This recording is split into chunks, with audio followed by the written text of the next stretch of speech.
do ofício das leituras do dia 2 de setembro de 2021, quinta-feira da 22ª semana do Tempo Comum. Início do sermão de São Leão Magno, Papa, sobre as bem-aventuranças, século V. Imprimirei a minha lei no seu coração. Irmãos caríssimos, quando nosso Senhor Jesus Cristo pregava o Evangelho do Reino e percorria toda a Galiléia, curando as mais diversas enfermidades, a fama dos seus milagres divulgou-se por toda a Síria, e de toda a Judéia afluíam grandes multidões ao médico divino.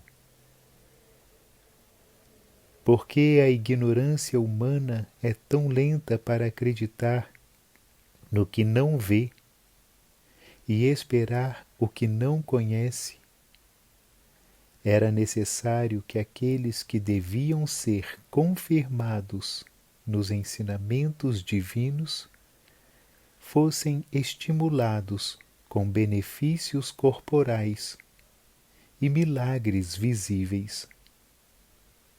E assim, experimentando o poder benéfico do Senhor, não duvidariam da sua doutrina salvadora.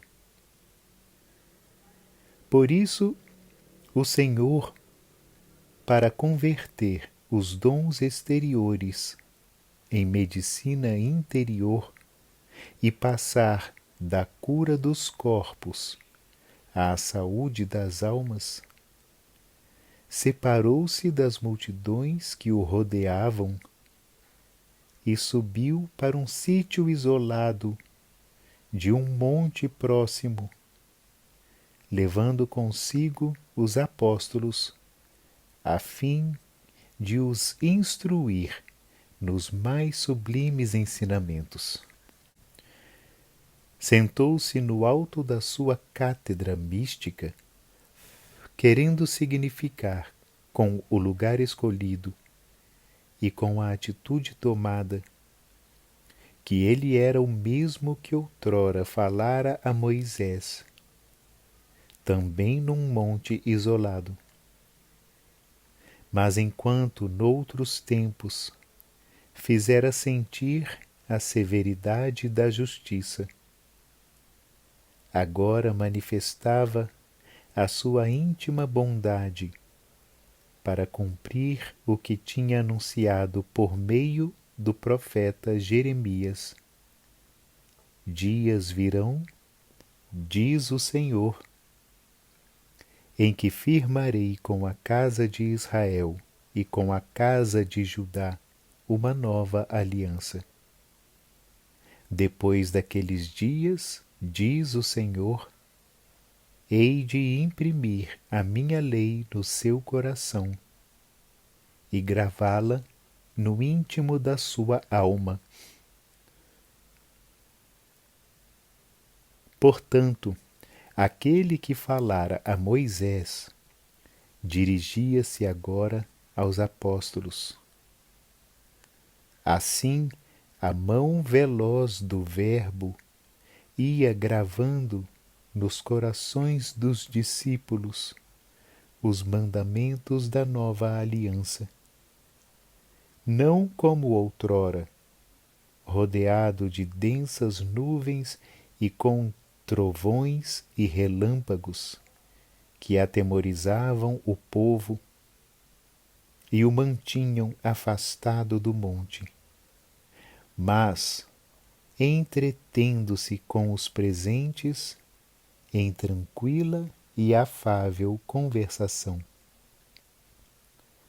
Deste modo, a suavidade da graça substituía a aspereza da lei e o espírito de adoção filial afastava o temor servil.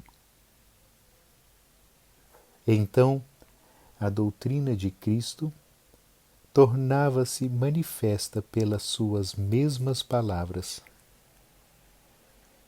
Com elas o Senhor queria declarar os diversos graus que devem subir aqueles que desejam chegar à bem-aventurança eterna.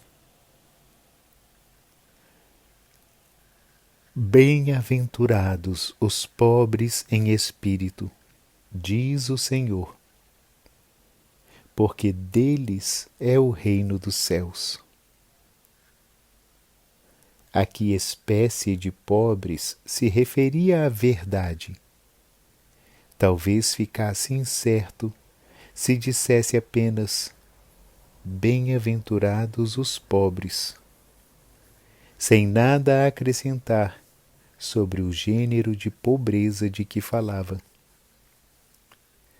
Poder-se-ia pensar que, para merecer o reino dos céus, bastaria apenas aquela indigência material que muitos padecem por triste e dura necessidade. Mas, ao dizer bem-aventurados os pobres em espírito, o Senhor manifesta que o reino dos céus pertence àqueles que são pobres mais pela humildade interior do que pela carência de bens exteriores.